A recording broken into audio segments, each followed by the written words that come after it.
Okay. Okay. Good afternoon, everybody. How are you? This is Enrique of Spanish United. This afternoon, we have a very special guest. Would you be kind enough to introduce yourself to the audience, please? Can you repeat that one more time? I didn't hear the last part. Oh, I said, would you be kind enough to introduce yourself to the audience? Sure. So I am Rabbi Amy Bernstein. I'm senior rabbi at Kehillat Israel Reconstructionist Synagogue in Pacific Palisades. Perfect. Welcome. Thank you for coming on the show. Sure. Yes, the reason why I contacted you, like we spoke last month, was to talk about the Hispanic community and the Jewish community, and how the Reconstructionist movement has been one of the forefront leaders in doing social justice. So it's going to be Q&A, and try to answer the best of your ability. Sure. Okay. I know that the Reconstructionist movement was started by Rabbi Mordecai Kaplan after he was excommunicated by the conservative movement. So I wanted to ask, what makes Reconstructionists, for example, different from the Reform? Because a lot of people tend to confuse the two. Right. So Reform was a much earlier stream of Judaism than Reconstructionism, and Reconstructionism actually broke off of conservative Judaism. So people tend to think that Reconstructionism was an alternative to Reform, but it wasn't. It was an alternative to conservative Judaism. And Reform Judaism had already been around for a long time. Conservative is more recent than Reform. Mm-hmm. Reconstructionist is more recent than conservative Judaism or Reform Judaism.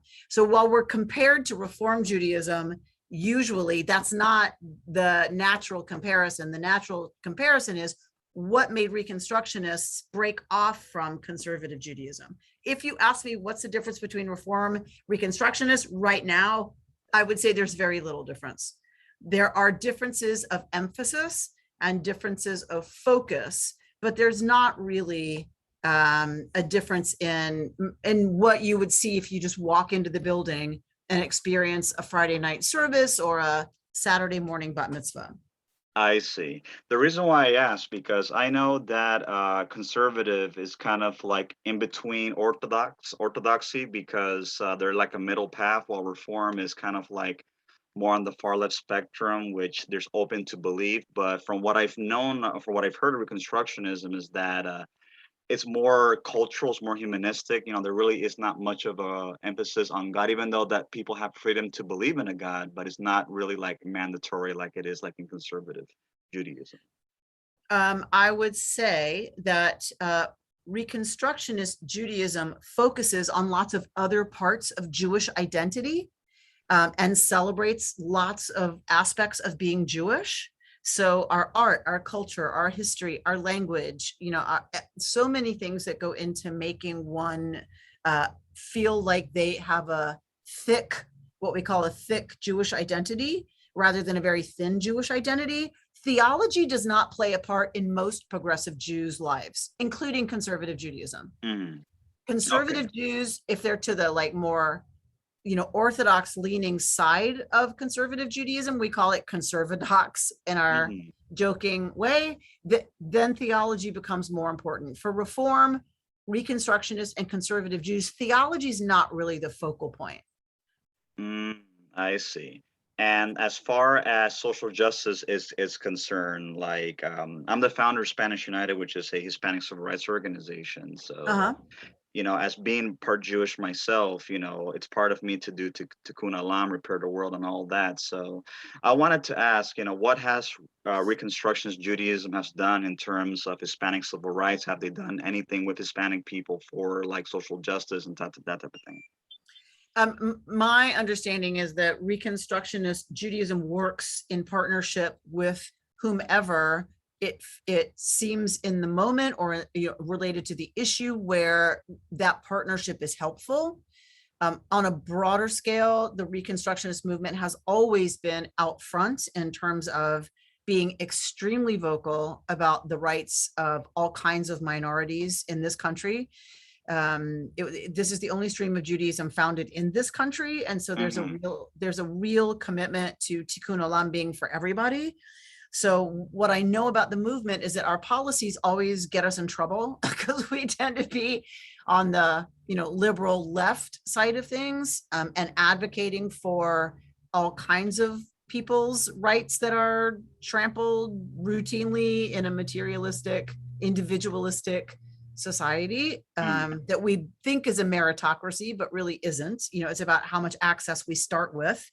And so for Black and Brown people, it is a serious commitment of the movement. If you look at the website, it's a big topic right now, is Mhm. the issue of race. Specifically what we've done with the Spanish community, the Latino community. I don't really know what specific projects, but my knowledge is based more on particular congregations and where they are located.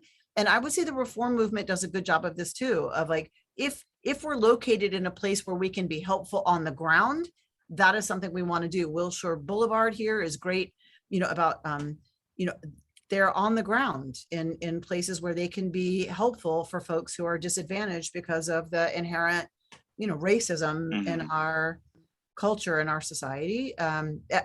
Our movement has a very clear stand on wanting to do anything that we can that's actually going to be helpful and effective. And usually we turn to, another community to say, how can we be helpful? Mhm. That Yeah, we don't initiate necessarily, you know what I mean? Like it doesn't right. make sense for white people to initiate ways to be helpful that we think is important. It's Mhm. important for us to have partnerships in place so that we can learn what we can actually do to be helpful. Right. So, like, one of the things that I want to do is I want to partner with the Reconstructionist movement to work together, in future projects in terms of social justice when it comes to relating to Hispanophobia, because Hispanophobia is a very serious problem in our country ever since the Yes, past it is. administration has come and gone. And it kind of seems that it's more silent because there's more focus on the Black people than there are on the brown people, as they say.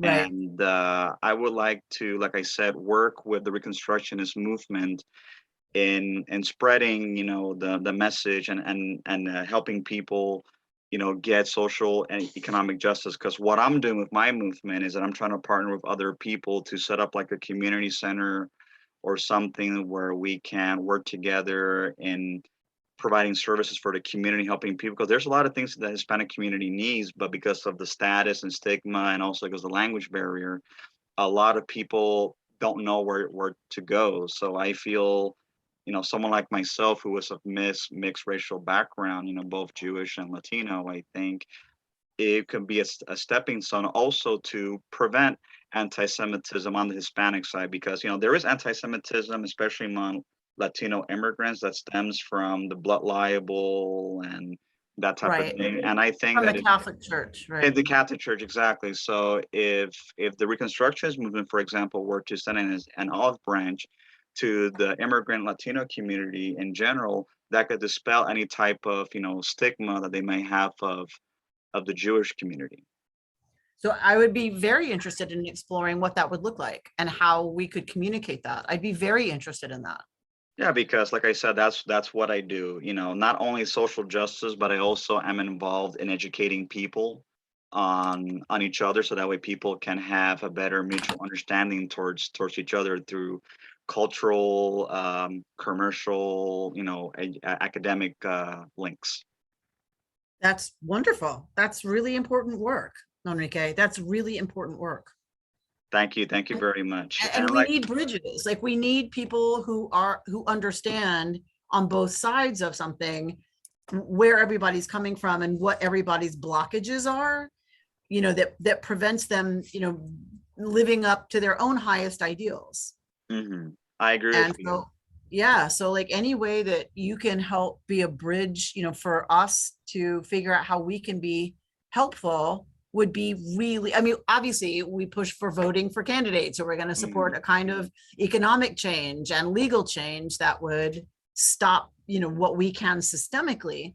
But if mhm. there's other ways that we can specifically be helpful, that is something we would be very interested in exploring. Yeah, like one of the things that I would like to explore with the Reconstructionist movement is that, once COVID gets under control, is that I could probably go to the shul and, do like a speech about what I do and what the community can do. Also do like a joint outreach where people can go into the community and try to bring out supplies and stuff, because that's what I'm doing with my own resources. I'm buying supplies and taking it to different places where there's poor people, and I just bring them things, and then I take like an intake and listen to their stories and see what we can do to try to get people help, because there's help out there, but a lot of people don't know where to go because a lot of people don't have advocates. So I would love to do that in the near future with the Reconstructionist movement, with yourself, with your synagogue, and with Spanish United. Great. So I think the way to work is, like you said, through us, through our synagogue. We have a very active and robust Tikkun Olam committee. And so what I would love to do is have you speak with our assistant rabbi, Rabbi Daniel Scher, who chairs that committee with a lay leader. And they kind of set out the agenda for the year and what that looks like and how we get the word out and how we get people involved. And I would love for you to speak with him so that we can get you on our docket in terms of like, yeah, let's figure this out. Oh yes, definitely. So like when we're done with the meeting, when I send you the link, I will, I'll tell you to send me all that information. Okay, great. Perfect. And so And tell me yeah, go your ahead. I'm sorry. Jewish, Go ahead. tell me Yes, I your am Jewish Jewish. background. Yes, correct. Sephardim. Wow. From which side? My mother's side and father's side, but my father was a non-practicing Catholic, but my mother was a Sephardic Jew that came from Spain, that also came from the Canary Islands. Wow. That must be a fascinating story. And my background was Orthodox, like I said, but I went off the direct, so I don't, practice Judaism. But like I said, I'm very interested in learning about Reconstructionism. Reconstruction is a branch of Judaism not too many people know about. Even a lot of Jews don't even know about Reconstruction. Oh, don't even get me started. Like, don't even get me started.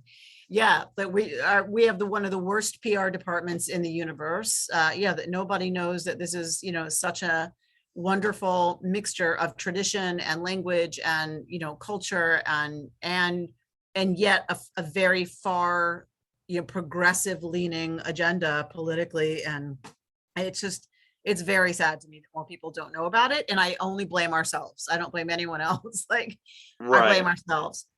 right. Yeah, like I said, I think it's very important, that people know who you are, like what I'm doing, like I'm getting to people know who I am, what my organization knows by reaching out to people. And I think that's a very good way in people to be known in the community, because a lot of reasons why people have a stigma towards others is because a lot of people don't know each other. So if people were to know each other, I think that people would be more open to working with you, and at the same time being more tolerant, because what we need today more than anything else is tolerance, especially with what's happening today with racism, economic inequality, etc. There needs to be tolerance more than anything else.